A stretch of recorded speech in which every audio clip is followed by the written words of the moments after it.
زمونږ گاونډ کې د ایران او د امریکې او د اسرائیل او داسې جنگ شروع شو چې هغې نه دا ټوله خطه متاثر شوه. دې ټوله خطې کې دغې اثرات موجود وو. زمونږ پاکستان لیډرشپ قائدین هغه سیاسي قائدین او عسکري قائدین هغوی په دې کې یو ډېر اهم کردار ادا کړ او نن دا معاهده شوې ده د هغې ټول کامیابي چې ده د پاکستان په سر ده او دا زموږ لپاره د فخر خبره ده. تاسو ولیدل چې یو قوم یو شي، یو قوم یو ځای شي، یو قوم متحد شي، نو هغه هر قسم مقابله کولی شي. ایران متحد شو، د هغوی خلک متحد شو، هغوی کې جذبه پیدا شوه او د امریکې په شانتې قوت، د اسرائیل په شانتې قوت هغوی له شکست ورنه کړ. نن داسې موقع راغله چې امریکې په خپله دا معاهده وکړه د هغوی مینتو او دې نه ثابتېږي چې اتحاد کې ډېر برکت ته.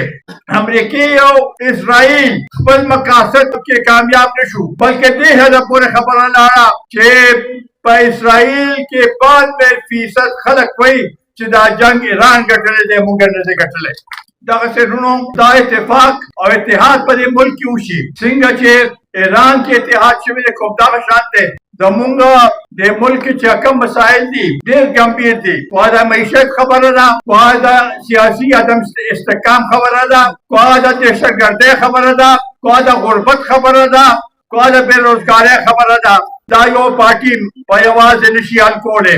څوک وړي چې دا قوم یو ځای شوي نه او دې لپاره یو قومي جذبه پکار ده او دا پکار دی چې ټول سیاسي قوتونه د دې قوم په دې ملک کې کم قومونه پراته دي هغوی ټول د دې ملک سرمایه ده، ټول یو ځای شي او یو د قومي یکجهتۍ مظاهره وکړي. نو زما په خیال موږ به په مخ پر وړاندې روان شو. تاسو ولیدله چې تېر کال هندوستان سره چې کوم جګړه وه په هغې کې پاکستان چې هغه هندوستان په مقابله کې د هغې سره ډېر کم قوت و، خو جذبه وه، د قوم اتحاد و، د قوم یکجهتي وه.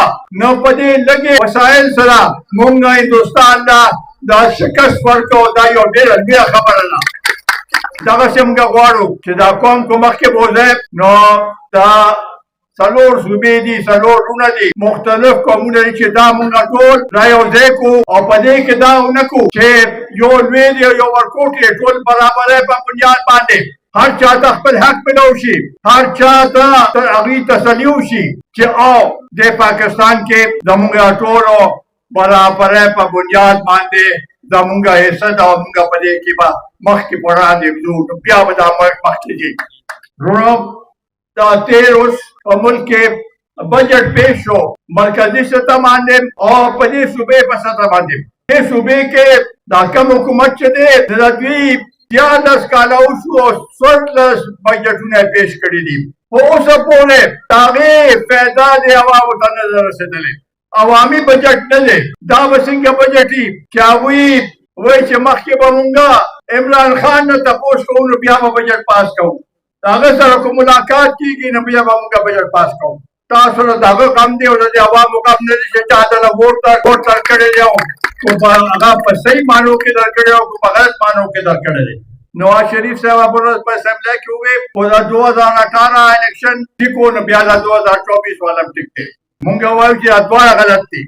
دا دواړو د عوامو د مفاد الیکشن نو دی کې صرف اقتدار خاص خلکو ته ملو شوی دی. عوامو چې کوم صحیح جذبه وه هغې ته هېڅ په دې کې هغه حیثیت نه ملو شوی.